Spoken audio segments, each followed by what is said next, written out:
Hi friends, ഇതൊരു air പമ്പാണ്. ഇതിൻ്റെ complaint എന്താണെന്ന് വെച്ചാൽ എയർ അടിക്കുന്ന സമയത്ത് ഇതിൻ്റെ മുകളിലൂടെ എയർ പുറത്തേക്ക് തള്ളുക. അപ്പോൾ നമുക്കിതൊന്ന് അഴിച്ച് നോക്കാം. ഇത് അഴിക്കാനായിട്ട് ഒരു സ്റ്റാർ സ്ക്രൂ ഡ്രൈവർ നമുക്ക് ആവശ്യമുണ്ട്. എന്നിട്ട് ഇതിലുള്ള ഈ 2 സ്ക്രൂ അഴിച്ചെടുക്കാം. അതുപോലെ 2 സ്ക്രൂവും അഴിച്ചെടുക്കുക.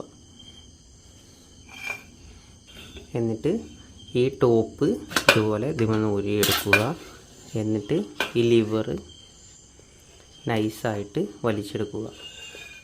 അപ്പോൾ നമുക്ക് കാണാം ഇതിൻ്റെ പ്രശ്നം എന്താണെന്ന് വെച്ചാൽ അടിയിലുള്ള വാഷേഴ്സ് തേഞ്ഞതാണ്.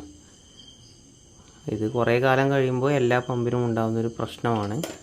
അപ്പോൾ ഇത് താൽക്കാലികമായി നമുക്ക് എങ്ങനെ പരിഹരിക്കാം എന്നാണ് നമ്മൾ ഈ വീഡിയോയിൽ കാണിക്കാൻ പോകുന്നത്. ഈ അടിയിലെ 2 സ്ക്രൂ ഊരിയെടുത്താൽ ഈ വാഷർ നമുക്ക് ഊരാൻ കിട്ടുന്നതാണ്. ഇത് പുതിയത് വാങ്ങിച്ചിട്ട് ഇടുകയാണെങ്കിൽ ഒന്നുകൂടി നല്ലതായിരിക്കും. നമ്മുടെ കയ്യിൽ ഇത് പുതിയതില്ലാത്തത് കൊണ്ട് നമ്മൾ താൽക്കാലികമായി ഇത് എയർ നല്ല രീതിയിൽ പുറന്തള്ളാനുള്ള ഒരു മാർഗം ചെയ്യുകയാണ്. അതിനായി നമുക്ക് വേണ്ടത് ഇങ്ങനെ ഇൻസുലേഷൻ ടേപ്പാണ്. നമ്മൾ ഇൻസുലേഷൻ ചുറ്റുമ്പോൾ ശ്രദ്ധിക്കേണ്ട കാര്യം, ഈ വാസർ ഒഴിച്ച് ഈ മുകളിലത്തെ ഭാഗമുണ്ടല്ലോ, ഈ തേഞ്ഞു പോയ ഈ ഭാഗത്താണ് മാത്രമാണ് ഇൻസുലേഷൻ ചുറ്റേണ്ടത്. നമ്മൾ വാസറിനെ തട്ടാൻ പാടില്ല. വാഷർ ഇതുപോലെ ഊരിയെടുത്ത ശേഷം ഇൻസുലേഷൻ ചുറ്റുക. ഇതുപോലെ ചുറ്റി കൊടുക്കുക. എന്നിട്ട് നേരാവണ്ണം ഇതുപോലെ എല്ലാ എഡ്ജിലേക്കും ഒട്ടിച്ചു കൊടുത്ത് ഇങ്ങനെ ഒട്ടിച്ചു കൊടുക്കുക.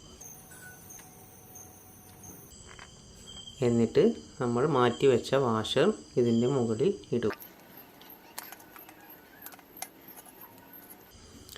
ഇതുപോലെ ഇട്ട് കൊടുക്കുക. ഇത് താൽക്കാലികമായൊരു പ്രോസസ്സ് ആയതുകൊണ്ട് കൂടുതൽ ഫ്രിക്ഷൻ നടക്കാതിരിക്കാൻ നമുക്ക് കുറച്ച് ഓയിൽ പുരട്ടി കൊടുക്കാം. എന്നിട്ട് നമ്മുടെ പമ്പിൻ്റെ ഉള്ളിലേക്ക് ഇതിങ്ങനെ പതിയെ കയറ്റി കൊടുക്കാം. എന്നിട്ട് നമ്മൾ അഴിച്ചെടുത്ത പോലെ തന്നെ ഫിറ്റ് ചെയ്യുക.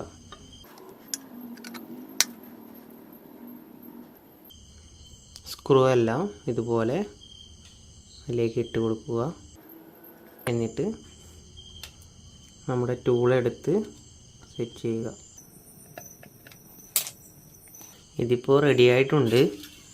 ഇത് താൽക്കാലികമായൊരു പ്രോസസ്സാണ്. ഏറ്റവും നല്ലത് അതിനുള്ളിലെ വാഷർ മാറ്റി കൊടുക്കുക എന്നുള്ളതാണ്.